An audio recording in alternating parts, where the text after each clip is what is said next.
கர்த்தருடைய வார்த்தைக்கு நேராக நாம் கடந்து போவோம். வாசிப்போம். மத்தேயு சுவிசேஷம் 24வது அதிகாரம் 30வது வசனமும் 31வது வசனமும். அப்பொழுது மனுஷகுமாரனுடைய அடையாளம் வானத்திலே காணப்படும். அப்பொழுது மனுஷகுமாரன் வல்லமையோடும் மிகுந்த மகிமையோடும் வானத்தின் மேகங்கள் மேலே வருகிறதை பூமியில சகல கோத்திரத்தாரும் கண்டு புலம்புவார்கள். வலுவாய் துணிக்கும் எக்கால சத்தத்தோடு அவர் தமது தூதர்களை அனுப்புவார். அவர்கள் அவரால் தெரிந்து கொள்ளப்பட்டவர்களை வானத்தின் ஒரு முனை முதட்டும் 4 திசைகளிலிருந்தும் போதும். ஜபத்தோடு நாம் காணப்படுவோம். இந்த 24வது அதிகாரம் மத்தேயு நமக்கு தெரியும். ஆண்டுடைய வருகை குறித்ததான காரியங்கள் இந்த 24வது அதிகாரம் முழுவதும் எழுதப்பட்டு இருக்கிறது. ஆண்டுடைய வருகை எப்படி இருக்கும், தேசத்தில் என்னெல்லாம் நடக்கும் என்பதை அதில் அருமையாய் ஆண்டவர் எழுதி வைத்திருக்கிறார். அல்லேலூயா. இந்த 30வது வசனத்தில் அப்பொழுது மனுஷகுமாரனுடைய அடையாளம் வானத்தில் காணப்படும். அப்பொழுது மனுஷகுமாரன் வல்லமையோடும் மிகுந்த மகிமையோடும் வானத்தின் மேகங்கள் மேலே வருகிறதை பூமியில் உள்ள சகல கோத்திரத்தாரும் கண்டு புலம்புவார்கள். வலுவாய் துணிக்கும் எக்கால சத்தத்தோடே அவர் தமது தூதர்களை என செய்வார், அனுப்புவார். அவர்கள் அவரால் தெரிந்து கொள்ளப்பட்டவர்களை வானத்தின் ஒரு முனை முதற்கொண்டு மறுமுனை மட்டும் 4 திசைகளிலிருந்து கூட்டி சேர்ப்பார்கள் என்று எழுதப்பட்டு இருக்கிறது. ஆண்டவருடைய வருகையை குறித்து இந்த அதிகாரத்தில் சொல்லப்பட்டாலும் ஆண்டவர் எப்படி வருவார் என்று இதில் எழுதப்பட்டு இருக்கிறது. இதில் முக்கியமான காரியம் இதில் வாசிக்கிறோம். 31வது அவரால் தெரிந்து கொள்ளப்பட்டவர்களை வானத்திலிருந்து ஒரு முனை முதற்கொண்டு மறுமுனை மட்டும் 4 திசையிலிருந்து என்ன செய்வார். இதில் பாருங்க, அவர்கள் அவரால் தெரிந்து கொள்ளப்பட்டவர்களை ஆண்டவர் என்ன செய்வார், வானத்தின் ஒரு முனை முதற்கொண்டு மறுமுனை மட்டும் 4 திசைகளிலிருந்து கூட்டி சேர்ப்பார். யாரை கூட்டி சேர்ப்பார்? அவராலே தெரிந்து கொள்ளப்பட்டவர்களை கூட்டி சேர்ப்பார். அல்லேலூயா. இன்னைக்கு நாம் செய்தி என்னன்னா, ஆண்டவர் நம்ம எதற்காக நம்மை தெரிந்து கொண்டார். அல்லேலூயா. தெரிந்து கொள்ளப்பட்டவர்கள் யாருன்னு முதல்ல சொல்றேன். அதற்கு பின்பு கர்த்தருக்கு ஸ்தோத்திரம், எதற்காக நம்மளை தெரிந்து கொண்டார் என்று சொல்லி நாம் பார்க்க போகிறோம். அல்லேலூயா. எதற்கு ஆண்டவர் தெரிந்து கொண்டார்னே தெரியாம இருக்கிற ஆட்களும் உண்டு. நம்ம அம்மா அப்பா கிறிஸ்டினா, அதனால நான் கிறிஸ்டின் அப்படின்ட்டு வந்துட்டு போகிறவர்கள் உண்டு. அப்படி இல்லை, எதற்காக ஆண்டவர் நம்மை தெரிந்து கொண்டார் என்று சொல்லி பார்க்கிறோம். அதுக்கு முன்னால் இன்னொரு வசனம் கூட வாசிப்போம். 2 பேதுரு 3வது அதிகாரம் 6வது வசனமும் 7வது வசனத்தையும் வாசிப்போம். 2 பேதுரு 3, 6, 7.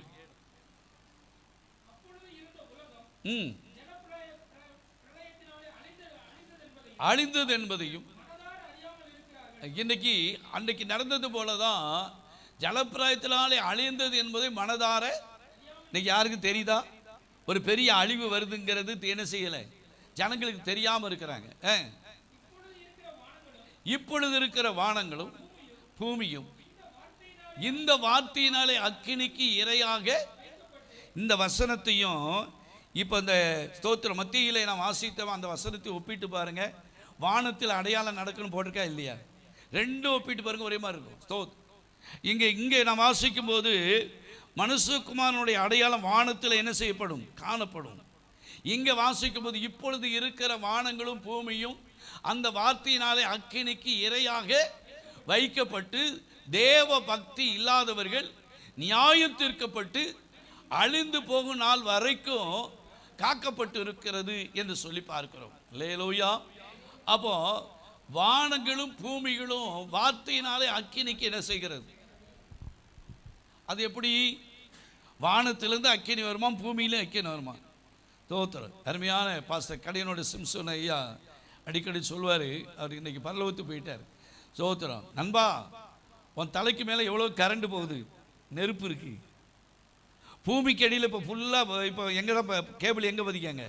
பூமிக்கு அடியில் இருக்கிறது. உன் தலைக்கும் மேலே கரண்ட் போகுது, அக்கினி இருக்குது. பூமிக்கு கீழே உன் காலுக்கு அடியில் என்ன இருக்கிறது? இன்னைக்கு பாருங்கள், வீட்டில் பாருங்கள், வெளியே உயர் தெரியாமல் இருக்குது. எல்லாம் பூமிக்கு அடியில் தான் என்ன செய்கிறது? நெருப்பு இருக்கிறது என்று சொல்வார். அல்லேலூயா. ஆகையால கர்த்தருக்கு ஸ்தோத்திரம். அப்படிப்பட்ட உலகத்தில் நாம் வாழ்ந்து கொண்டு இருக்கிறோம். ஆக இந்த நாள் 3 காரியத்தை முதல்ல சொல்லுகிறேன். கர்த்தருக்கு ஸ்தோத்திரம்.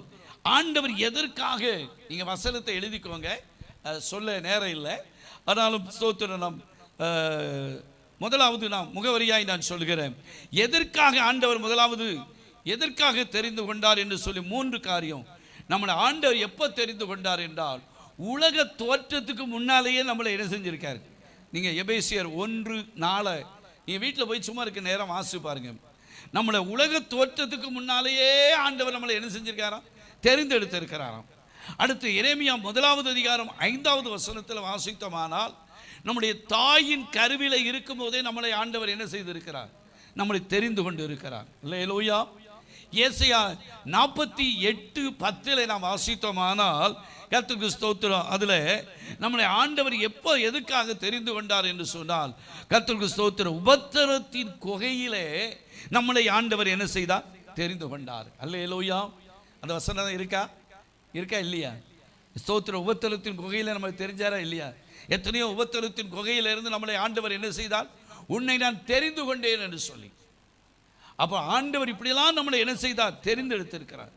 எதற்காக நம்மளை தெரிந்து கொண்டார் என்று சொல்லி பார்த்தால், யாரை தெரிந்து கொண்டார் என்று சொன்னால், அவர் பக்தி உள்ளவனை கர்த்தர் தமக்கென்று தெரிந்து கொண்டார். நம்ம ஒவ்வொருவரும் பக்தி உள்ளவர்கள் என்று ஸ்தோத்திரம் சங்கீதம் 4:3 வாசித்தோமானால், பக்தி உள்ளவர்கள் என்று நம்மளை ஆண்டவர் என்ன செய்திருக்கிறார், சும்மா தெரிந்து கொள்ளலை. எவ்வளோ நம்ம ஊரில் எவ்வளோ நம்மளை விட படித்தவர்கள் எத்தனையோ பேர், எத்தனையோ ஜனங்கள் இருந்தாலும், நம்மளை விட எல்லாம் தெரிந்தவர்கள் இருந்தாலும், அவர்களை ஆண்டவர் என்ன செய்யலை, தெரிந்து கொள்ளவில்லை. பக்தி உள்ளவரை கர்த்தர் தமக்கென்று என்ன செய்தாராம், தெரிந்து கொண்டார் என்று எழுதப்பட்டு இருக்கிறது. அல்லேலூயா. கர்த்தருக்கு ஸ்தோத்திரம். அடுத்து அங்கே 1 கொரிந்தியர் 1வது அதிகாரம் 27-28 வாசித்தோமானால், எதுக்காக நம்மை தெரிந்து கொண்டார் அப்படின்னு சொல்லி பார்த்தால், ஞானிகளை வெட்கப்படுத்தும்படி பைத்தியமானவைகளை ஆண்டவர் என்ன செய்தார், நம்மளை தெரிந்து கொண்டார். யார ஞானிகளை வெட்கப்படுத்தும்படி தேவன் பைத்தியமானவைகளை 1 கொரிந்தியர் 1வது அதிகாரம் 27 உள்ள வந்து உட்காருங்க. ஞானிகளை வெட்கப்படுத்தும்படி தேவன் பைத்தியமானவைகளை என்ன செய்தார், தெரிந்து கொண்டார். வாசிக்க வேண்டாம், ஸ்தோத்திரம். நான் சொல்கிறேன், ஒரு 4-5 காரியத்தை நான் சொல்ல போகிறேன், அதையும் நான் வாசித்தால் போதும். கர்த்தருக்கு ஸ்தோத்திரம். அப்போ எதுக்காக நம்மை தெரிந்து கொண்ட, ஞானிகளை வெட்கப்படுத்தும்படியாய் கர்த்தர் நம்மளை தெரிந்து கொண்டார். மோசே இஸ்ரவேல் ஜனங்களை பார்த்து ஒரு வார்த்தை சொல்கிறாரு பாருங்க. உபாகமத்தில் ஸ்தோத்திரம் 7வது அதிகாரம் 6வது வசனத்தை வாசிங்க. மோசையை பார்த்து ஆண்டவர் சொல்றாரு, நீ கர்த்தருக்கு யாரு, பரிசுத்தமான ஜனம், பூ சக்கரத்தில் உள்ள எல்லா ஜனங்களிலும் உன் தேவனாகிய கர்த்தர் உன்னை தமக்கு சொந்தமாய் இருக்கும்படிக்கு நம்மளை எதுக்கு தெரிஞ்சாரு, எதுக்கு, அவருக்கு சொந்த ஜனமாய் இருக்கும்படி. தம்பி கண்ணா, அந்த கதவை அடைச்சு திறந்து போட்டு வேண்டாம். அப்போ எதற்காக நம்மளை தெரிந்து கொண்டார் என்று சொன்னால், கர்த்தருக்கு ஸ்தோத்திரம், அவருக்கு சொந்த ஜனமாய் இருப்பதற்கு நம்மளை ஆண்டவர் தெரிந்து கொண்டார். அப்போஸ்தலர் 1:11 வாசித்தா, கலிலேயா மனுஷரே, ஏன் நீங்கள் வானத்தை அண்ணாந்து பார்க்கிறீர்கள்? இந்த இயேசுவானவர் எப்படி எடுத்துக்கொள்ளப்பட்டாரோ, அவர் மறுபடியும் என்ன செய்வார், வருவார். ஆகையால கர்த்தருக்கு ஸ்தோத்திரம், நம்ம ஆண்டவராலே தெரிந்து கொள்ளப்பட்ட ஜனமாய் கர்த்தர் நம்மை வைத்திருக்கிறார். அல்லேலூயா. சரி, இன்னைக்கு நம் செய்தியுடைய காரியம் என்ன, எதற்காக நம்மளை தெரிந்து கொண்டார், என்ன காரியத்துக்காக தெரிந்து கொண்டார் என்று சொல்லி பார்ப்போம். எதற்காக? மார்க்கு சுவிசேஷம் 3வது அதிகாரம் 14-15. மார்க்கு 3:14-15. அப்பொழுது அவர், ஆண்டவராகிய இயேசு கிறிஸ்து 12 பேரை தெரிந்து கொண்டு, அவர்கள் இயேசு அவங்க 12 பேரை தெரிந்து கொண்டு அவர்கள் தம்மோடு கூட இருக்கவும் பிரசங்கம் பண்ணும்படியாகவும் அவர்களை அனுப்பவும் சரி, நான் சுருக்க வச்சல. அப்போ எதற்காக நம்மளை தெரிந்து கொண்டார் என்று சொன்னால், இங்கே வாசிக்கிறோம், என்ன வாசிக்கிறோம்? தம்மோடு கூட இருக்க. இல்லையா? இன்னைக்கு எத்தனை பேர் எங்கெங்கெல்லாம் போய் உட்கார்ந்துட்டு இருக்காங்க, நேரம் போகல அப்படின்னு சொல்லி எந்த மனுஷனிடத்துல சும்மா வெட்டிய கதை பேசிக்கொண்டு எத்தனையோ காரியத்தில் இருக்கிறதை பார்க்கிறோம். அப்போ முதலாவது நம்மளை தெரிந்து கொண்டதை எதற்கு தெரியுமா? அவரோடு கூட இருக்கவும். ஊழியக்காரர்களை ஸ்தோத்திரம் எதற்காக தெரிந்து கொண்டால்? பிரசங்கம் பண்ணவும் தெரிந்து கொண்டார். அல்லேலூயா. தம்மோடு இருக்க சீசர்களை அவர் 12 பேரை தெரிந்து கொண்டு கர்த்தருக்கு ஸ்தோத்திரம், அவர்கள் தம்மோடு கூட. இன்னைக்கு இந்த கால வேளையில் ஆண்டவரை ஆராதிக்க வந்து இருக்கிற நீங்க இயேசுவோடு இருக்கிற ஒரு சாக்கியம் இருக்கிறதா? அல்லேலூயா. ஆண்டவரோடு இருக்கிற அனுபவம் இருந்தா தான் நம்ம குடும்பம், நம்முடைய பிள்ளைகள் ஆசீர்வதிக்கப்படுவாங்க. அல்லேலூயா. நான் ஒரு பக்கம், நம்முடைய கர்த்தருக்கு ஸ்தோத்திரம், நம்முடைய ஜீவியம் ஒரு பக்கமாக இருக்கவே கூடாது. கர்த்தருக்கு ஸ்தோத்திரம். அப்போ தேவ பிள்ளைகளை ஆண்டவர் தெரிந்து கொண்டதின் நோக்கம் இயேசுவோடு இருக்கத்தான். அல்லேலூயா. இதுக்கு தான் பெர்க்வான்ஸ் பாட்டு பாடினாரு. உம்மோடு இருப்பதுதான் உள்ளத்தின் வாஞ்சைன்னு பாடினாரு. அப்போ அவரோடு கூட என்ன செய்யணும்? இருக்கணும். இன்னைக்கு அநேகர் பார்த்தீங்கன்னா ஸ்தோத்திர செல்லோடு தான் இருக்காங்க. எதோடு இருக்காங்க? ராத்திரி பகலாம். நான் ட்ரெயினில் வரும்போது ஸ்தோத்திரம் ராத்திரி பார்க்க எல்லாம் விடிய விடிய காதில் மாட்டிக்கிட்டு பூரா ஆணுமனு மேலே படுத்துருக்குதும் அப்படித்தான் இருக்குது, கீழே படுத்துருக்குதும். ஸ்தோத்திரம். முன்னால் பார்த்தீங்கன்னா ட்ரெயினில் நீங்கள் எங்கே போகிறீங்க என்ன ஏதுன்னு நல்லா என்ன செய்வாங்க, சொந்த பந்த மாதிரி பழகுவாங்க. இப்போ ஒருத்தர் இல்லை, அப்படியே தூக்கி என்ன செஞ்சிருது. இதில் வேறு பிள்ளைகள் கரைச்ச பண்ணதுன்னு பிள்ளைகளுக்கு வேறு வச்சு என்ன செஞ்சுருந்தாங்க. நான் ராத்திரி ஒரு 11:30 மணி வரைக்கும் பார்க்கேன். ஒரு பச்சை பிள்ளை உட்கார நடக்க கூட செய்யல. அந்த பிள்ளைக்கு கையில் கொடுத்துட்டு ஒரு 2 பேரும் காற்றுல மாட்டிக்கிட்டு என்ன செய்கிறாங்க. இன்றைக்கு கர்த்தருக்கு ஸ்தோத்திரம், கர்த்தருடைய வேதத்தில் இருக்க வேண்டியவர்கள், இரவும் பகலும் தியானிக்க வேண்டியவர்கள், ஜெபிக்க வேண்டியவர்கள், இன்றைக்கு கர்த்தருக்கு ஸ்தோத்திரம் இன்னைக்கு எதோடு தான் இருக்காங்க? எதோடு தான் இருக்காங்க? ஸ்தோத்திரம். சோறு இல்லாமல் இருந்துருவாங்க, செல்லு இல்லாமல் இப்போ என்ன செய்ய மாட்டாங்க. ஏன்னா அந்த அளவுக்கு இன்றைக்கு காலையில் என்ன செய்கிறது? ஜாக்கிரதையாக இருக்கும். அல்லேலூயா. கர்த்தருக்கு ஸ்தோத்திரம். இன்னைக்கு முன்னெல்லாம் பார்த்தீங்கன்னா நல்லா அதிகமாக உட்காந்து பைபிள் வாசிப்பாங்க, நல்லா ஜெபம் பண்ணுவாங்க. இன்னைக்கு பூரா இரவும் பகலும் தியானமாக இருப்பதே எதாகி போச்சு? செல்லா மாறி போச்சு. நம்ம இயேசுவோடு கூட நம்ம என்ன செய்யணும்? இருக்கணும். அல்லேலூயா. கர்த்தருக்கு ஸ்தோத்திரம். அதுக்கு உதாரணமாக சொல்லுகிறேன் பாருங்க. லூக்கா சுவிசேஷம் 15வது அதிகாரத்தில் ஸ்தோத்திரம், ஒரு தகப்பு நமக்கு தெரிஞ்ச காரியம் வாசிக்க வேண்டாம். 2 பிள்ளைகள். ஆனால் அதில் இளைய குமாரன் என்ன செய்தான்? ஸ்தோத்திரம், அப்பா மூத்தவனும் இளையவனும் அப்பா வீட்டில் தான் இருந்தான். ஆனால் இவனுக்கு என்ன, அப்பா வீட்டில் இருந்து இவனுக்கு இளைய குமாரனுக்கு என்ன போச்சு? சலிச்சு போச்சு. நான் சொல்ல எனக்கு இதெல்லாம் பங்கை பிரித்து தரேன், நான் என்ன செய்ய போகிறேன்? ஜாலியாக ஸ்தோத்திரம். இப்போ அப்பாவோடு இருக்கிற ஸ்லாக்கியத்தை விட்டு, இதெல்லாம் நமக்கு தெரிஞ்ச காரியம்தான். ஆனால் அப்பாட்ட இருக்கிற ஸ்லாக்கியத்தை விட்டுட்டு அவன் தூர தேசத்துக்கு போனான், ஜாலியாக இருந்தான், பணத்தெல்லாம் செலவு பண்ணான். பணம் இருக்க தண்டியும் நண்பர்கள் சொந்த பந்தம் எல்லாம் தேடி வந்து எல்லாம் போச்சு. அப்பா விட்டுட்டு அவன் போனதுனால அவனுக்கு கிடைச்சது பண்ணி திங்கிற தவிடு தான். அல்லேலூயா. நீங்களும் நானும் ஸ்தோத்திரம் இயேசுவோடு இருப்பதை நாம் விட்டு விட்டால் அந்த பண்ணிக்கு கிடைச்ச தவிடு கூட நமக்கு கிடைக்காம போயிடும். அல்லேலூயா. கர்த்தருக்கு ஸ்தோத்திரம். அப்போ ஆனால் இப்போ போய் எல்லாம் சீரழிஞ்சு ஸ்தோத்திரம் கடைசியாக உடுத்தின துணியோட அழுக்கு வஸ்திரத்தோடு அப்பா வீட்டுக்கு என்ன செய்கிறான்? வந்தபோது தகப்பன் அன்போடு ஏற்றுக்கொண்டு அவனுக்கு வேண்டிய காரியத்தில் கொளுத்த கண்டு அடித்து நல்ல வஸ்திரம் போட்டு பாதரட்சை போட்டு மோதிரம் போட்டு எல்லாம் போட்டு நல்லா என்ன செய்கிறாரு? கவனிக்கிறார். தூரத்தில் யார் மூத்த மகன் வர்றான். அப்போ என்ன நடந்தது? என்ன சத்தமாக கேட்குது அப்படின்னு தோத்துறோம். உங்கள் சகோதரன் காணாம போன இப்போ என்ன செஞ்சுட்டான்? வந்துட்டான். அப்போ இவன் அப்பாட்ட சொல்கிறான், இத்தனை வருஷமாக அவன் கூட நான் இருக்கேன்ல, ஆனால் எனக்கு ஒரு ஆடு கூட நீர் என்ன செய்யலை, தரல நண்பரோடு சேர்ந்து. அப்போ என்ன சொல்கிறாரு? 15:31 வாசிங்க. 15:31. அதற்கு தகப்பன், நீ எப்போதும் என்னோடு இருக்கிறாய், எனக்குள்ளதெல்லாம். அப்போ நம்ம ஆண்டவரோடு கூட இருந்தோம்னா ஆண்டவருக்குரியதெல்லாம் நமக்கு தான். நான் அடிக்கடி சொல்லேன், நாம் சேவிக்கிற ஆண்டவர் பிச்சைக்கார ஆண்டவர் அல்ல. அவர் ஐஸ்வர்ய சம்பூர்ணர். அவரிடத்தில் எல்லாம் என்ன செய்கிறது? இருக்கிறது. கர்த்தருக்கு ஸ்தோத்திரம். அல்லேலூயா, அல்லேலூயா. அப்போ நீ எப்போது என்ன செய்யற? என் கூட இருக்கிறாய். எனக்குள்ளதெல்லாம் யாருக்குரியது? உனக்கு தான். இப்போ இவன் ஸ்தோத்திரம் என்னை விட்டுட்டு போனதுனால தான் இவனுக்கு இப்படிப்பட்ட நிலைமை என்ன செஞ்சது வந்துச்சு. இது நல்ல காலவெளியில் எதுக்காக நம்மளை தெரிந்து கொண்டார்?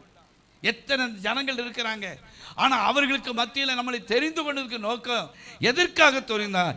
இயேசுவோடு கூட இருப்பதற்காக. அல்லேலூயா, கர்த்தருக்கு ஸ்தோத்திரம். ஆபிரகாம் குறித்து வாசிக்கும் போது அவனுக்கு எத்தனை மனைவி சொல்லுங்களேன்? 2 மனைவியா 3 மனைவியா? 3 மனைவி. யாரு? சாரா, ஆகார், கேதுரா. அல்லேலூயா. ஆதியாகமம் 25வது அதிகாரம் முதல் 2 வசனத்தை வாசிங்க.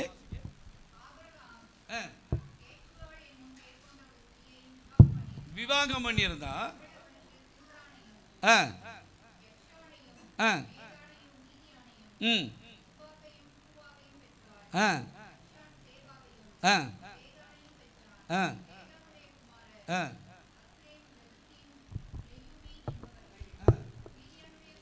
போதும். அப்போ இந்த ஆபிரகாம் எல்லாம் இருந்தது. கர்த்தருக்கு ஸ்தோத்திரம்.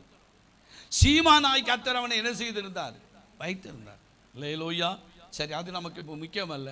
அப்போ என்னன்னு சொன்னா, முதலாவது எதற்காக ஆண்டவர் தெரிந்தவர்? ஏன்னா ஆபிரகாமை ஸ்தோத்திர விசுவாசிகளின் தகப்பன் என்கிற ஸ்தானத்தில் கர்த்தர் அவனை என்ன செய்திருந்தார்? வைத்திருந்தார். அப்போ முதலாவதாக நம்மளை ஆண்டவர் எதற்காக தெரிந்து கொண்டார்? நிறைய வசனம் சொல்லலாம், நேரம் இல்லை, நான் சரியான நேரத்துக்கு முடிக்கிறேன். ஸ்தோத்திரம். அவரோடு கூட இருப்பதற்கு தெரிந்து கொண்டார். மோசையை குறித்து நான் வாசிக்கும் போது வாசிக்க பார்ப்போம். அவர் மோசை எதுக்கு ஆண்டவர்னு தெரிந்து கொண்டார்? எபிரேயர் 11:25-26 வாசிங்க. 11:25-26.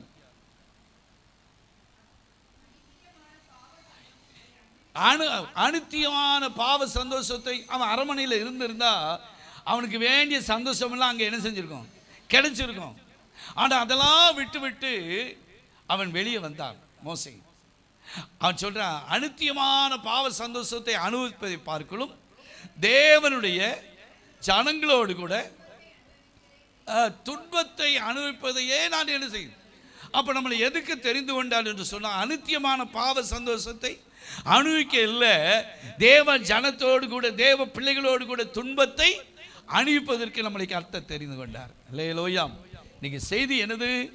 நம்ம எதற்காக தெரிந்து கொள்ளப்பட்டோம்?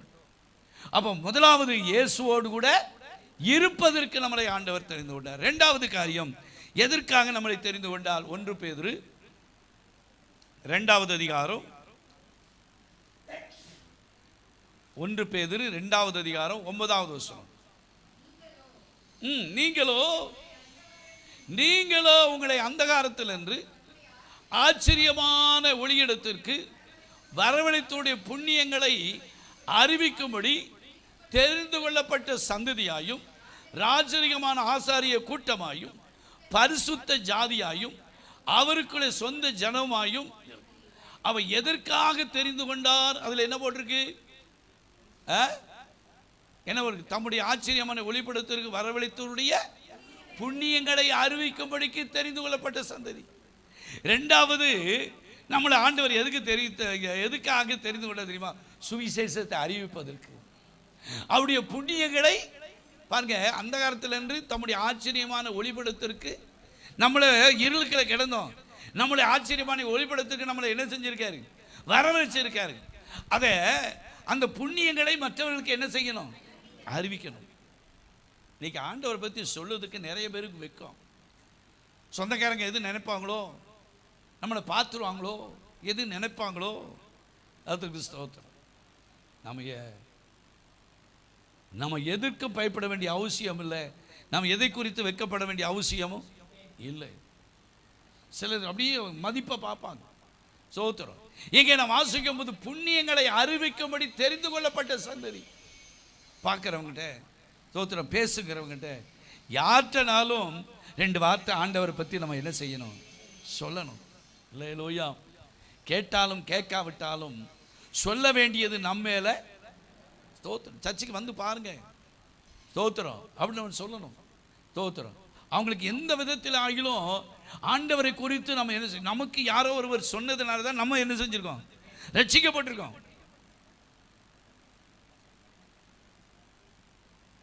இன்னைக்கு ஆண்டவரை குறித்து நம்ம மற்றவருக்கு சொல்லுகிற ஒரு அனுபவம் இருக்கா? ஒருத்தன் பிறவி குருடன், அவன் சாட்சியை பாருங்க என்ன நமக்கு தெரியும். வாசிங்க யோவான் 9:25 வாசிங்க.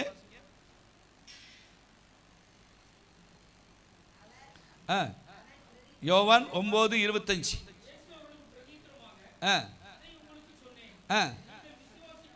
இல்லை இல்லை இல்லை, அது இல்லை. அவன் பிரயுத்தரமாக அவர் பாவி என்று எனக்கு தெரியாது. அந்த குருடன் சொல்லுகிறான், நான் எப்படி இருந்தேன்? குருடனாக இருந்தேன், இப்பொழுது காண்கிறேன். இது ஒன்றுதான் எனக்கு, நான் குருடனாக இருந்தேன், இப்போ என்ன ஆச்சு? அந்த கத்தை தொட்டு அவனை என்ன செய்தார்? சோமாக்கினார். அல்லேலூயா. சுவிசேஷம் சொல்றானா சொல்லியா? மற்றவங்களை சொல்றான், நான் குருடனாக இருந்தேன், வேற எனக்கு என்ன, அவர் எப்படி சோமாக்கினா வச்சான்னு எனக்கு என்ன செய்யாது, தெரியாது. இப்போ நான் பார்வை அடைகிறேன். அதே போல இன்னும் ஸ்தோத்திரம், லேகியனை பாருங்க, பிசாசு பிடிச்சவன், அவனுடைய குடியிருப்பு எங்கே இருந்தது? கல்லில் இருந்தது. ஆனால் ஆண்டவர் அவனை குணமாக்கி ஸ்தோத்திரம் அவனை அனுப்பினார். நீ ஒருத்தட்டி ஒன்றும் சொல்லணும், பேசாமல் போய் இருந்தேன். அவன் எல்லாம் ஆண்டவரை குறித்து எல்லாத்துக்கும் போய் என்ன செஞ்சானா? சொல்ல ஆரம்பித்தான். அல்லேலூயா. கர்த்தர் கிறிஸ்தவர். நம்முடைய வாழ்க்கையில் எத்தனை நன்மைகளை, எத்தனை காரியத்தை ஆண்டவர் நமக்கு என்ன செஞ்சிருக்காரு? இன்னைக்கு ஊழியக்கார கூட்டத்தில் அங்கே சொன்னாங்க, ஸ்தோத்திரம், ஒரு வருஷத்தில் ஒரு ஆத்மாவாகிலும் நம்முடைய சபைக்கு நம்ம மூலமாக என்ன செய்யணுமா? சொல்லுங்களேன், கூட்டிகிட்டு வரணுமா? அவங்களை ரட்சிப்புகளை நடத்தணும். கர்த்தர் கிறிஸ்தவர். அப்போ தேவ பிள்ளைகளாக இருக்கிற நாம் ஸ்தோத்திரம் எதற்காக தெரிந்து கொண்டார்? அவருடைய புண்ணியங்களை என்ன செய்யணும்? அதுக்கு தான் நீ சாயந்தரம் போகணுருக்கேன். இல்லையா? இந்த ரெகுலராக ஒரு 10 பேர் வராங்க, அவங்களுக்கு மட்டும் இல்லை, எல்லாரும் என்ன செய்யலாம்? ஸ்தோத்திரம். ஒரு 10 பேருக்கு ஒரு 10 நோட்டீஸ் கொடுக்க முடியாதா? அவங்க கொடுப்பாங்க, இவங்க செய்வாங்க. உடம்பு சரியில்லைன்னா ஆஸ்பத்திரிக்கு போனோம்னா, ஆஸ்பத்திரி போய் டாக்டர்கிட்ட காட்டி நல்ல சோமாயிட்டுன்னா என்ன செய்வோம்? இந்த ஆஸ்பத்திரிக்கு போனால் எனக்கு நான் என்ன செஞ்சுட்டு நல்ல சோமாச்சு, நல்ல ட்ரீட்மெண்ட் எடுத்தாங்க, நல்லா பார்க்காங்க, அந்த ஆஸ்பத்திரியை என்ன செய்கிறோம்? புகழ்கிறோம். ஆனால் ஆண்டவர் நம்மளை எதற்கு தெரிந்து கொண்டார்? அவருடைய புண்ணியங்களை நாம் மற்றவர்களுக்கு அறிவிப்பதற்கு. அல்லேலூயா. ஸ்தோத்திரம். அப்படி அறிவிக்கிற இறுதியை நமக்கு என்ன செய்யணும்? உண்டாகும். யோவான் 1:9 வாசிக்கும் போது, உலகத்தில் வந்து எந்த மனுஷனையும் பிரகாசிக்க பண்ணுகிற ஒளியே அது மெய்யான எந்த மனுஷனையும் ஆண்டவர் என்ன செய்ய முடியும்? குடிகாரனாக இருந்தாலும், கொள்ளைக்காரனாக இருந்தாலும், எப்பேற்பட்டவனாக இருந்தாலும் அவனை ஆண்டவர் என்ன செய்ய முடியும்? பிரகாசிக்க முடியும். இன்னொரு வசனம் கூட வாசிக்க பார்ப்போம். சவுலை குறித்து அனனியா என்ன சொல்றாரு? அப்போஸ்தலர் 9:15 வாசிங்க. நான் 2 காரியத்தை சொல்லி நம்முடைய அனனியாவை, சவுலை குறித்து அனனியா சொல்றாரு 9:15. 9:15. அதற்கு கர்த்தர், நீ போ, அவன் புறஜாதிகளுக்கும் ராஜாக்களுக்கும் இஸ்ரவேல் புத்திரருக்கும் என்னுடைய நாமத்தை அறிவிப்பதற்கு நான் தெரிந்து கொண்ட பாத்திரமா இருக்கு. நம்ம அவரை அறிவிப்பதற்கு தெரிந்து கொள்ளப்பட்ட ஸ்தோத்திரம். கீர்த்தியின் சந்தோஷம் பார்த்தீங்கன்னா, நான் ஒரு வீட்டுக்குள்ள கொண்டு கொடுக்க காட்டியில் 4 வீட்டுக்கு கொடுத்துருந்தாங்க. போவாஸ் பிரதர் சைக்கிளை விட்டே இறங்காமையே ஊழி நடந்துடும். அல்லேலூயா. போஸ்ட்மேன் மாதிரி யார் யார் அங்கனங்கன்னு நிற்காங்களோ என்ன செஞ்சது? ஸ்தோத்திரம். அந்த வாஞ்சை, இந்த தெரு கொடுக்க காட்டிலுமே 2-3 தெருவை கொடுத்துருவாப்ல. அப்படிப்பட்ட நல்ல வாஞ்சை இவங்களுக்கு மட்டும் இல்லை, நான் ஒவ்வொருவருக்கும் அப்படிப்பட்ட வாஞ்சை என்ன செய்யணும்? சொல்லுங்களேன். அல்லேலூயா. பாருங்க, ராஜாக்களுக்கும் இஸ்ரவேல் புத்திரருக்கும் என்னுடைய நாமத்தை அறிவிப்பதற்காக நான் தெரிந்து கொள்ளப்பட்ட நீங்க கைப்பிரதி கொடுக்கீங்களா, நீங்க சுவிசேஷம் சொல்றீங்களா, நீங்க தேவனால் தெரிந்து கொள்ளப்பட்ட பாத்திரம். அல்லேலூயா. அப்ப எதற்காக நம்மை தெரிந்து கொண்டார்? சுவிசேஷம் அறிவிப்பதற்காக நம்மளை தெரிந்து கொண்டார். அல்லேலூயா. மத்தேயு 28:19 நம்ம வாசிக்க வேண்டாம், தெரியும். நீங்க புறப்பட்டு போங்க, சகல ஜாதிக்கும் சுவிசேஷத்தை சொல்லுங்க, பிதா குமாரன் பரிசுத்த ஆவியின் நாமத்தினாலே அவர்களுக்கு என்ன செய்யுங்க, ஞானஸ்நானம் கொடுத்துங்க. நான் கட்டளையிட்ட யாவையும் அவர்கள் கை கொள்ள முடியும், அவர்களுக்கு என்ன செய்யுங்க, உபதேசம் பண்ணுங்க. உலகத்தின் முடிவு வரைந்தோ சகல நாட்கள் நான் உங்களோடு கூட என்ன செய்கிறேன். அப்ப நம்மளை எதுக்கு வச்சிருக்கிறாரு? ஒரு வேலை பார்த்தோம்னா அந்த வேலையை எவ்வளவுதான் கண் கருத்துமா பார்க்குறோம். ஆண்டவரை குறித்து கர்த்தருக்கு ஸ்தோத்திரம். மாசத்தில் 3வது வாரம் மட்டுமல்ல, ஒவ்வொரு நாளும் நாம் பார்க்குறவங்களுக்கு ஆண்டவரை பற்றி என்ன செய்யணும், நம்மளை ஒரு அற்பமாக எண்ணினாலும் பரவாயில்ல. ஏன்னா ஸ்தோத்திரம், நம்முடைய ஆண்டவர் நம்மளை தெரிந்து கொண்டதுக்கு ஒரு நோக்கம் உண்டு. அல்லேலூயா. அப்போ சுவிசேஷத்தை அறிவிப்பதற்கு ஸ்தோத்திரம் நம்மளை ஆண்டவர் என்ன செய்திருக்கிறார், தெரிந்து கொண்டார். 3வது எதுக்கு தெரிந்து கொண்டார்? ஒரு காரியத்தை பார்ப்போம். உபாம புஸ்தகம் 21வது அதிகாரம் 5வது வசனம். உன் தேவனாகிய கர்த்தர் தமக்கு ஆராதனை செய்யவும் கர்த்தருடைய நாமத்திலே ஆசீர்வதிக்கவும் லேவியின் குமாரரை ஆசாரியரை. அப்போ லேவியரை ஏன் கர்த்தர் தெரிந்து கொண்டார்? 2 காரணம். ஒன்று, ஆண்டவரை ஆராதிக்கவும், அடுத்து அவர்களை ஆசீர்வதிக்கவும். லேவியின் குமாரனாகிய ஆசாரியரை தெரிந்து கொண்டார். அப்போ எதுக்கு? நம்ம லேவியர் ஆசாரியராய் கர்த்தர் நம்மளை என்ன செய்திருக்கிறார். அப்ப எதற்கு தெரிந்து கொண்டார் என்று சொன்னால், ஆண்டவரை நல்லா ஆராதிக்கணும். ஆராதனைக்கு மட்டுமல்ல, இன்னொன்று செய்யணும், ஆசீர்வதிக்கணும். முக்கியமா இல்லையா? ஆராதனை மட்டும் பண்ணா போதாது, நம்ம என்ன செய்யணும், ஆசீர்வதிக்கணும். ஆண்டவரை எங்கள் சபையாரை ஆசீர்வதி, இந்த குடும்பங்களை ஆசீர்வதி, இந்த பிள்ளைகளை ஆசீர்வதிக்கணும். அவர்களை ஆசீர்வதிப்பதற்காக நம்முடைய ஆண்டவர் என்ன செய்தார் சொல்லுங்களேன், தெரிந்து கொண்டார். அல்லேலூயா. ஆசீர்வதிங்களா, பொறாமப்படுறீங்களா? சிலர் வீடு கட்டா அதை பார்த்து பொறாமப்படுவாங்க. சிலர் ஒரு வாகனம் வாங்கினா என்ன செய்வாங்க சொல்லுங்களேன். நம்மலாம் அப்படி இல்லை, வெளியுள்ள ஆளை சொல்றாங்க. கர்த்தருக்கு ஸ்தோத்திரம். நம்ம பொறாமப்பட வேண்டிய அவசியம் இல்லை. அப்போ நம்ம எதுக்கு ஆண்டவர் தெரிந்து கொண்டார்னா, ஆண்டவரே இந்த பிள்ளைகளை ஆசீர்வதிங்க, இந்த குடும்பத்தை ஆசீர்வதிங்க, இந்த கற்பத்தின் கனியை ஆசீர்வதிங்க, இவங்க வீட்டை ஆசீர்வதிங்க. அப்போ நம்ம வீட்டில் இல்லாதெல்லாம் உங்கள் வீட்டில் இருக்க ஸ்தோத்திரம். அல்லேலூயா. இவங்கள மாதிரி நம்ம செய்ய முடியலையே, அதை மாதிரி பண்ண முடியும். பொறாமப்படாதுங்க. கர்த்தருக்கு ஸ்தோத்திரம். எரிச்சல் படாதுங்க. நம்ம மனதார என்ன செய்யணும், ஆசீர்வதிக்க. ஒரு வண்டியில் 4 வண்டி வாங்கினாலும் நம்ம ஆசீர்வதித்தோம்னா கர்த்தர் நமக்கு நம்மை ஆசீர்வதிப்பார். ஆசீர்வதிக்கிறவர்களை நான் ஆசீர்வதிப்பேன். ஸ்தோத்திரம். அப்போ தேவ பிள்ளைகளாக இருக்கிற நம்மளை எதுக்காய் தெரிந்து கொண்டார்? நம்மளை விளங்காமல் போன்னு சொன்னாலும் சரிதான், கர்த்தர் உன்னை ஆசீர்வதிப்பான்னு சொல்லுங்க. அல்லேலூயா.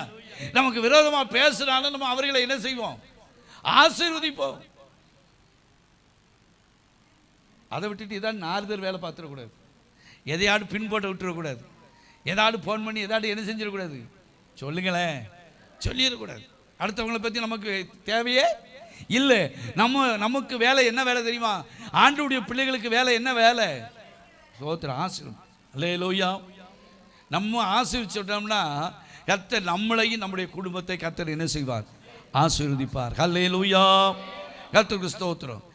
என்னாகமம் 24 வாழ்ந்த வாசிக்க வேண்டாம், 24:1 வாசித்தோமானால் இஸ்ரவேலை ஆசீர்வதிப்பதுதான் கர்த்தருக்கு பிரியம். 24:1 என்னாகமம் 6:24 வாசிங்க. நான் ஒரு காரியத்தை சொல்லி நான் முடிச்சிடுறேன்.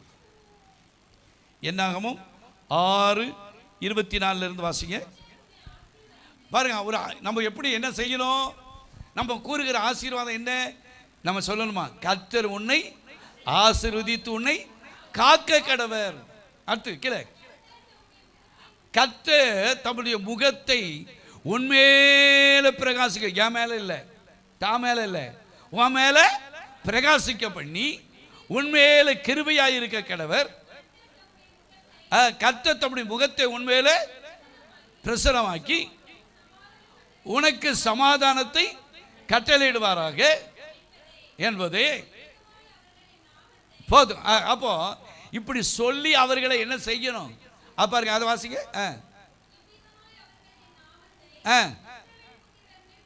இவ்விதமாய் அவர்கள் என் நாமத்தை இஸ்ரவேல் புத்திரன் மேல என்ன செய்வாங்க? அப்போ தேவ பிள்ளைகள் மேல நம்ம என்ன செய்யணும்? நம்ம சொன்ன காரியம் கர்த்தர் உன்னை ஆசீர்வதிப்பார்னு சொல்லி நம்ம நாமத்தை என்ன செய்யணுமோ அவர் மேல கூற கடவீர்கள். அப்பொழுது நான் அவர்களை ஆசீர்வதிப்பேன் என்று சொல்லி என்றார். நம்ம என்ன செய்யணும்? என்ன செய்யணும்? ஆசீர்வதிக்கணும். பரமப்படக்கூடாது, எரிச்சல் படக்கூடாது. நம்மளை விட அப்படி இருக்காங்களே இப்படி இருக்காங்களே அப்படின்னு நம்ம எண்ண வேண்டிய அவசியமே இல்லை. நம்ம மற்றவர்களை ஆசீர்வதித்தால்தான் கர்த்தர் நம்மளை அவர் ஆசீர்வதிப்பார். அல்லேலூயா. ஆசீர்வதிக்கிறவர்களை நான் உங்களை என்ன செய்வேன்? ஆசீர்வதிப்பேன். நீ ஆசீர்வாதமாய் இருப்பாய் என்று எழுதப்பட்டு இருக்கிறது. அப்போ கர்த்தருக்கு ஸ்தோத்திரம். மூணாவது நம்மளை ஆண்டவர் எதுக்கு தெரிந்து கொண்டார் அப்படின்னு சொன்னா, அவரை ஆராதிக்கவும் மற்றவர்களை ஆசீர்வதிக்கவும். யார நம்ம அதுக்கு இன்னொரு காரியத்தை சொல்ற பாருங்க. யாரை ஆசீர்வதிக்கணும்னு சொன்னா, லூக்கா 6:28 வாசித்தால் நம்மளை சபிக்கிறவர்களை ஆசீர்வதிக்கணும். நம்மளை நான் அப்படியே சொன்னேன், தோத்திரம் நீ ஒன்றும் உருப்பட மாட்டேன் வைக்க மாட்டேன்னு சொன்னாலும் அவர்களை என்ன செய்யணும்? இருக்கா 6:28.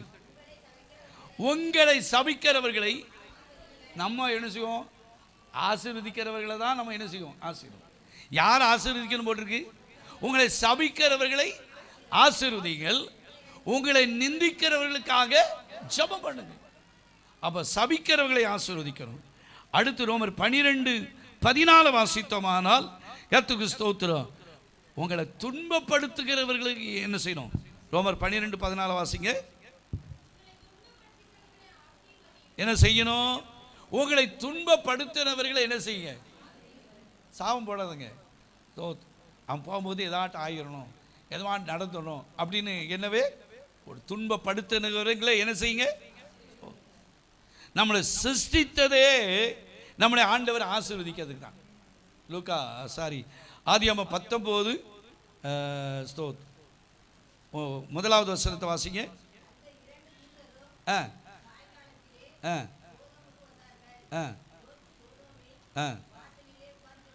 9:1 வாசிங்க. 19 நோவாவையும் குமாரரையும் நோவாவையும் என்ன செய்தாங்க? குமாரரையும் ஆசீர்வதித்து ஆமென் அல்லேலூயா. அப்போ அவர்களையும் அவர் என்ன செய்தார்? ஆசீர்வதித்து. அப்போ நம்மளை ஆண்டவர் எதற்காக தெரிந்து கொண்டார்? ஆசீர்வதிப்பதற்கு. 3 காரியம் சொல்றேன். முதலாவது எதுக்காக தெரிந்து கொண்டார்? இயேசுவோடு கூட இருக்க. இரண்டாவது நம்மளை தெரிந்து கொண்டது சுவிசேஷத்தை மற்றவர்களுக்கு அறிவிப்பதற்கு நம்மை தெரிந்து கொண்டார். மூணாவது ஆண்டவரை எதுக்காக தெரிந்து கொண்டார்?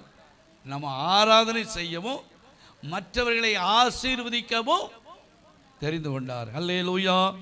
நாலாவது எதற்காக தெரிந்து கொண்டார் என்று சொல்லி நாம் பார்க்கும்போது, கர்த்தருக்கு ஸ்தோத்திரம். வாசிங்க எபேசியர் 1வது அதிகாரம் 4வது வசனம். எபேசியர் 1:4. தமக்கு முன்பாக அன்பிலே பரிசுத்தம் உள்ளவர்களும் குற்றமில்லாதவர்களுமாய் இருப்பதற்கு அவர் உங்களை உலக தோற்றத்துக்கு முன்னே கிறிஸ்துவுக்குள் நம்மை தெரிந்து கொள்ள முடியலாம். அப்போ நம்ம எதுக்கு தெரிந்து கொண்டார் என்று சொன்னால், நம்மளுக்கு எதுக்காக தெரிந்து கொண்டார்? வெறும் வேதக்காரா வாழ அல்ல, வேதக்காரியாய் வாழ இல்லை. நம்மளை ஆண்டவர் தெரிந்து கொண்டதற்கு தமக்கு முன்பாக அன்பிலே பரிசுத்தம் உள்ளவர்களும் குற்றமில்லாதவர்களுமாய் இருப்பதற்கு உலக தோற்றத்துக்கு முன்னாலே கிறிஸ்து நம்மளை என்ன செஞ்சிருக்கார்? அப்போ எதற்காய் தெரிந்து கொண்டார் என்று சொன்னால், கர்த்தருக்கு நம்ம ஒவ்வொருவரும் அன்பில் எப்படி இருக்கணும்? வெறும் பரிசுத்தம் பரிசுத்தம் சொல்ல, நம்முடைய அன்பில் என்ன இருக்கணும்? பரிசுத்தம் உள்ளவர்களும் குற்றமில்லாதவர்களாக இருக்கணும். அதாவது குற்றமற்ற ஒரு ஜீவியம் செய்கிறவர்களாக இருக்கும்படிக்கு நம்மளை ஆண்டவர் தெரிந்து கொண்டார். அல்லேலூயா. அல்லேலூயா. எத்தனை பேர் சர்ச்சுக்கு வருவாங்க, கர்த்தரை ஆராதிப்பாங்க, ஸ்தோத்திரம். ரகசியமான பாவங்கள் உள்ளே என்ன செய்யும்? இருந்துக்கிட்டே இருக்கும். அது கொஞ்சம் கொஞ்சமாக உள்ளே இருந்து அரிச்சுக்கிட்டே இருக்கும். அதுக்கு நாம் இடம் கொடுக்கவே கூடாது. அல்லேலூயா. 1 கொரிந்தியர் 13 வாசித்தோமானால், அன்பை குறித்து, அன்பு சகலத்தையும் சகிக்கும், பொறுக்கும், மன்னிக்கும், மறக்கும், விட்டு கொடுக்கும் அப்படின்னு சொல்லி அது ஒரு பெரிய பட்டியலே என்ன செய்கிறது? அது இருமாப்பு கொள்ளாது. 1 கொரிந்தியர் 13 கர்த்தருக்கு ஸ்தோத்திரம். ஆனால் எல்லாவற்றையும் சகிக்குமா, அது பொறாமைப்படாதான். அப்படிப்பட்ட அந்த அன்பு, அந்த பரிசுத்தமுள்ள அன்பு நமக்குள்ள என்ன செய்யணும்? இருப்பதற்கு நம்முடைய ஆண்டவர் என்ன செய்தார்? தெரிந்து கொண்டார். அதற்கு இன்னொரு வசனம் கூட வாசிப்போம். ஸ்தோத்திரம். ஏசாயா 6வது அதிகாரம் 3வது வசனத்தை வாசிங்க. ஒருவரில் ஒருவர் நோக்கி, சேனைகளின் கர்த்தர் பரிசுத்தர், பரிசுத்தர், பரிசுத்தர், பூமி அனைத்தும் அவருடைய மகிமையால் நிறைந்திருக்கிறது என்று கூப்பிட்டு என்ன செய்தார்கள்? அப்ப சேனைகளின் கர்த்தர் என்ன செய்யுது? பரிசுத்தர், பரிசுத்தர், பூமி அனைத்துக்கும் அவருடைய மகிமை என்ன செய்கிறது? ஏன் சொன்னார்? நீங்களும் நானும் பரிசுத்தம் உள்ளவர்களாயும் குற்றமற்றவர்களாயும் நடப்பதற்கு நம்மளை ஆண்டவர் என்ன செய்திருக்கார்? நான் அடிக்கடி சொல்லியிருக்கிற ஒரு காரியம்தான். ஒரு பன்னியும் ஒரு ஆடும் ஒரு பாலத்தில் என்ன செஞ்சிச்சான்? சொல்லுங்களேன், சொன்ன கதை தானே. நடந்து போச்சான். ஸ்தோத்திரம். போயிட்டு இருக்கும்போது இந்த பண்டிகைக்கும் சண்டை வந்து ரெண்டும் என்ன செஞ்சுட்டு, கீழே பார்த்தா அந்த பாலத்துக்கு அடியில் பூரா சாக்கடை. ரெண்டும் என்ன செஞ்சுட்டு உள்ள விழுந்துட்டு. ஆனால் ரெண்டும் உள்ள விழுந்துச்சு. ஸ்தோத்திரம். எது வெளியே வந்திருக்குன்னு சொல்லுங்களேன். ஆடு பார்த்துச்சு, எப்போ அந்த நாத்தத்துக்குள்ளே உள்ளே கிடக்கவா அப்படின்னு ஒரு உதறிக்கிட்டு அது என்ன செஞ்சிட்டு வெளியே வந்துட்டு. பண்ணி அதுக்குள்ளேயே என்ன செஞ்சுது? அப்போ பரிசுத்தத்திற்கும் பாவம் செய்வதற்கு வித்தியாசம். ஒருவேளை ஸ்தோத்திரம் ஆடை போல நம்ம திடீர்னு எதிலையாடு விழுந்தா கூட நம்ம உதறிட்டு என்ன செய்யணும்? எழுப்புகிறவர்களாக இருக்கிறோம். பண்ணி மாதிரி உள்ளே என்ன செஞ்சிடக்கூடாது. ரொம்ப அழகாக இருக்கேன்னு அது உள்ளே வளர்ந்துச்சோம். அதே போல நம்முடைய வாழ்க்கை இருந்துடவே கூடாது. அப்போ ஆண்டவர் நம்மளை எதற்காக தெரிந்து கொண்டார்? எத்தனையோ காரியத்தில் நம்ம உதறி வெளியே வரும்படி கர்த்தர் நமக்கு உதவி செய்திருக்கிறார். அல்லேலூயா, அல்லேலூயா. இதிலேயே அவன் விழுந்துருவான், இதிலேயே விழுந்துருவான் நினைத்தவர்கள் உண்டு. ஆனால் உதறி எழும்பும்படி கர்த்தர் நம்மளை மாற்றி இருக்கிறார். அவருடைய இரத்தம் நம்மளை சுத்திகரித்து இருக்கிறது. அல்லேலூயா. கர்த்தருக்கு ஸ்தோத்திரம். என்ற ஒரே ஒரு வசனத்தை வாசிங்க. 1 பேதுரு 2வது அதிகாரம் 21வது வசனத்தை வாசிங்க. இல்லையா? இதற்காக நீங்கள் அழைக்கப்பட்டு இருக்கிறீர்கள். கிறிஸ்து உங்களுக்காக பாடுபட்டு,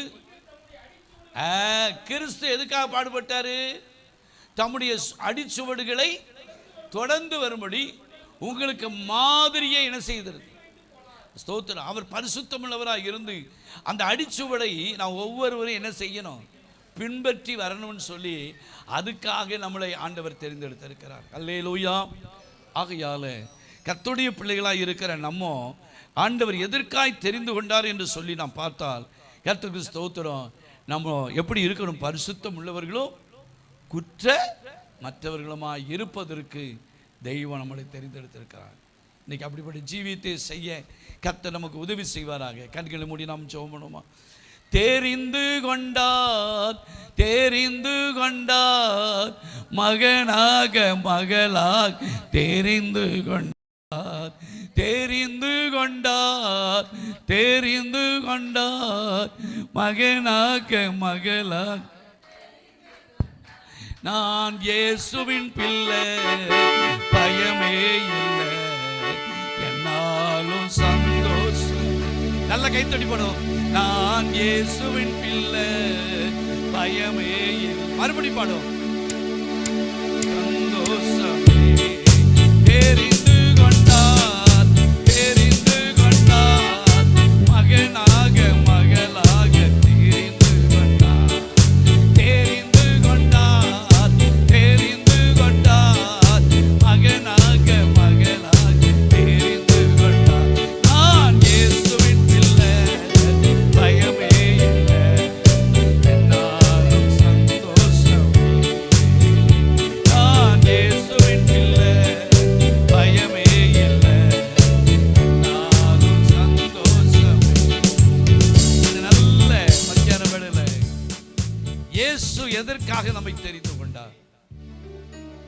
அவரோடு கூட இருப்பதற்கு,